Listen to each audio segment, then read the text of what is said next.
গাইবান্ধার পলাশবাড়ীতে আইন অমান্য করে লোকালয়ে উঠেছে লৌহজাত পণ্যের একাধিক কারখানা। সকাল থেকে শুরু হয়ে কারখানায় উৎপাদন চলে মধ্যরাত পর্যন্ত।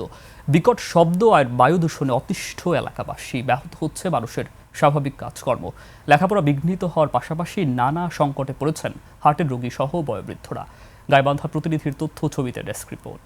72 ঘন্টা ময়েশ্চার লক সমৃদ্ধ লিলি বডি ওয়াশ শিয়া বাটারের গুডনেস স্কিন রিপেয়ার করে রাখে সফট ও গ্লোয়িং।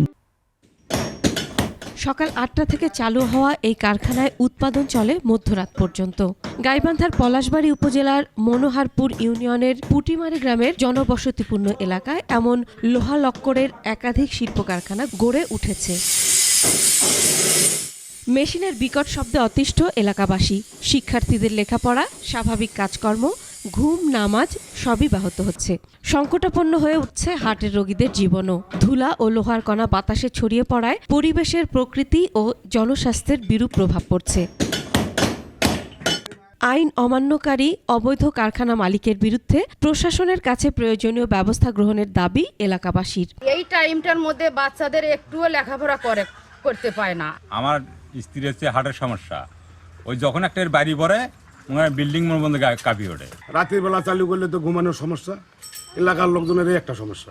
শব্দ দূষণের কথা জানালেন কারখানার কর্মরত শ্রমিকরাও। ঝুঁকিপূর্ণ কাজে নিয়োজিত থাকলেও কর্মরত শ্রমিক কর্মচারীদের নেই কোনো নিরাপত্তা ব্যবস্থা।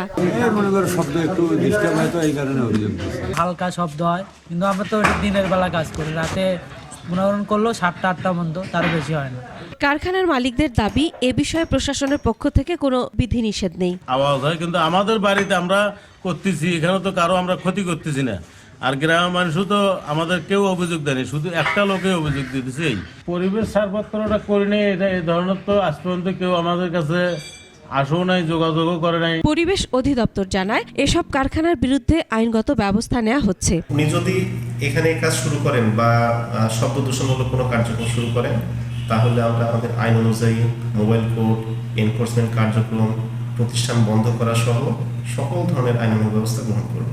এলাকাবাসীর প্রত্যাশা, গ্রামের মধ্যে অবৈধভাবে গড়ে ওঠা এসব কারখানার বিরুদ্ধে প্রশাসন এবং পরিবেশ অধিদপ্তর প্রয়োজনীয় পদক্ষেপ নেবে। Masum আলিসা, desk report, 21 television.